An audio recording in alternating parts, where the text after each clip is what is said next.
मन हम सबके पास है। मन की शक्ति असीमित है। यदि गति में तीव्रता की बात की जाती है तो कहा जाता है कि मन के समान वेग या गति वाला, अर्थात मन से अधिक गति वाला कुछ भी नहीं है। और आप यह जानकर प्रसन्न हो जाएं कि सबसे अधिक गति वाला मन आपके पास है। आपका मन पल भर में बहुत दूर जा सकता है, यहाँ तक कि किसी ग्रह या नक्षत्र पर भी पहुंचने में समय नहीं लेगा। वेग या गति के लिए शक्ति आवश्यक है। किसी भी प्राणी या वाहन आदि में गति होती है तो शक्ति अवश्य व्यय होती है। जितनी अधिक शक्ति लगाई जाएगी वेग उतना बढ़ता जाएगा। मन की शक्ति मन के पास ही है, उसे बाहर से शक्ति संचय की आवश्यकता नहीं पड़ती। यदि उसकी गति अपार है तो उसकी शक्ति भी प्रबल है। मन है क्या, इस प्रश्न को करना आवश्यक हो जाता है। मन एक अद्भुत वस्तु है। इसका भौतिक पिंड नहीं है, अर्थात इसको हम आँखों से देख या हाथों से पकड़ नहीं सकते, किंतु है बहुत ही विलक्षण। यह रहता कहाँ है? यह आत्म और अनात्म वस्तुओं के बीच में रहता है।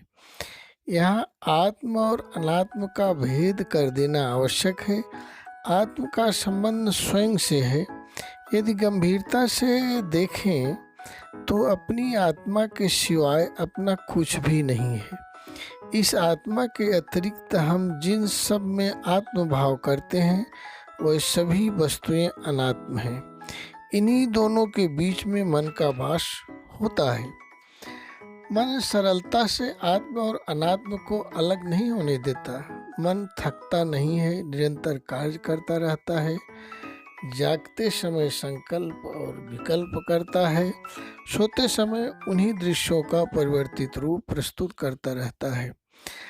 मन की शक्ति का नित्य प्रति के जीवन में उपयोग करने के लिए मन को नियंत्रित करना होगा। श्रीमद् भगवद गीता में भगवान श्री कृष्ण अर्जुन को मन को नियंत्रित करने का उपदेश देते हैं। अर्जुन मन के विषय में जो जानते थे उसके अनुसार श्री कृष्ण भगवान को उत्तर देते हुए बोले, चंचलम ही मना कृष्ण प्रमथि बलवद दृढ़म तेषाहम निग्रहम मन्ये वायुरिव दुष्करम। हे कृष्ण, मन चंचल है, हठीला है और बहुत बली है। ऐसे मन को निग्रह करना वायु को रोकने के समान है। मन की चंचलता के विषय में और कहा गया है कि मन लोभी, मन लालची, मन चंचल, मन चौर, मन के मत चलिए नहीं, पलक पलक मन और। अर्थात मन में लोभ आता है, मन में लालच आती है और मन में दुर्वृत्तियां भी आती हैं। मन चंचल इतना है कि पलक झपकते रूप बदल लेता है। अतः मन के अनुसार मत चलिए। ऐसे मन को निग्रह करना अर्जुन जैसे धर्मात्मा को कठिन लगता है। एवं भगवान श्री कृष्ण से कठिनाई का वर्णन किया करते हैं। उसके उत्तर में श्री कृष्ण महाराज तुरंत उत्तर देते हुए कहते हैं, असंशय महाबाहो मनो दुर्निग्रहम चलम अभ्यासेन तो कौन्तेन वैराग्येण च गीयते। अर्थात हे कुंती पुत्र, निसंदेह मन चंचल को निग्रह करना कठिन है, किंतु अभ्यास एवं वैराग्य से मनोनिग्रह की स्थिति को प्राप्त की जा सकती है। यहाँ दो विधियों का वर्णन आया है, प्रथम अभ्यास एवं दूसरा वैराग्य। अभ्यास को सभी जानते हैं। किसी भी कार्य को बार बार करने की क्रिया को अभ्यास कहते हैं। वैराग्य शब्द को सूक्ष्म रूप से स्पष्ट करना आवश्यक है। वैराग्य का अर्थ जंगल में जाकर रहना नहीं है। वैराग्य का अर्थ विषयों के प्रति वितृष्णा, अर्थात विषयों की कोई इच्छा या उनके प्रति राग अनुराग न होना, यही संपूर्ण वैराग्य है।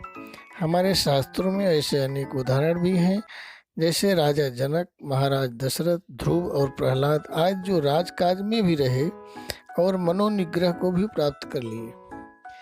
पातंजल योग प्रदीप में भी एक सूत्र आया है, अभ्यास वैराग्याभ्याम तन्निरोध। यहाँ भी अभ्यास एवं वैराग्य यही दो उपाय बताए गए हैं।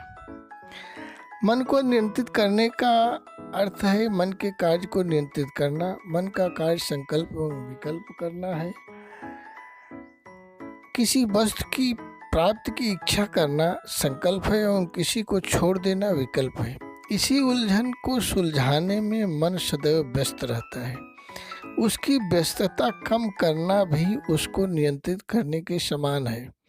मन सब समय कार्य करते रहता है, कभी भी निठल्ला नहीं रहता। आप जितने समय तक मन को बिना काम के रख सकें, उतने समय तक आप मन को नियंत्रित कर सकने में समर्थ होते हैं। मन स्वयं को अनेक प्रकार के विचार या वृत्तियों में रखता है, उन्हीं के ताने बाने बुनता रहता है। जो विचारों को आने से रोक सके वह मन को नियंत्रित अवश्य कर सकता है। विचारों को रोकना कुछ मुश्किल है, किंतु असंभव नहीं है। विचारों से लड़ाई करके नहीं रोक सकते। अगर उनको देखा जाए या उन पर निगरानी रखी जाए तो रुक जाते हैं। एक सरल प्रयोग आप करें, देखेंगे कि विचार नहीं आएंगे। आपके पास जो विचार है उसके बाद अगले विचार की प्रतीक्षा कीजिए। उसी प्रतीक्षा में स्वयं को व्यस्त रख लीजिए। यही है विचारों का देखना। अगला विचार तब तक नहीं आएगा जब तक आप उसी वृत्ति में स्वयं को स्थिर रख सकेंगे। जितने समय तक अगला विचार नहीं आएगा उतने समय तक आपका मन नियंत्रित है। उस समय को अर्थात निर्विचार अवस्था को लंबा समय तक करने का अभ्यास करना चाहिए। उसकी अवधि बढ़ानी चाहिए। लगभग 10 मिनट तक टिक सकें तो समझें कि उत्तम परिस्थिति तक पहुंच रहे हैं। इस परिस्थिति से सांसारिक और आध्यात्मिक दोनों लाभ पर्याप्त मिलता है।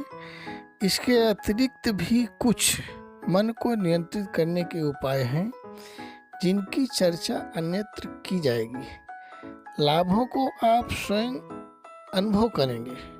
उस अनुभव को चर्चा न करके स्वयं तक सीमित रखने से उन्नति होती रहती है। धन्यवाद। वीडियो लाइक, सब्सक्राइब एवं कमेंट अवश्य करें।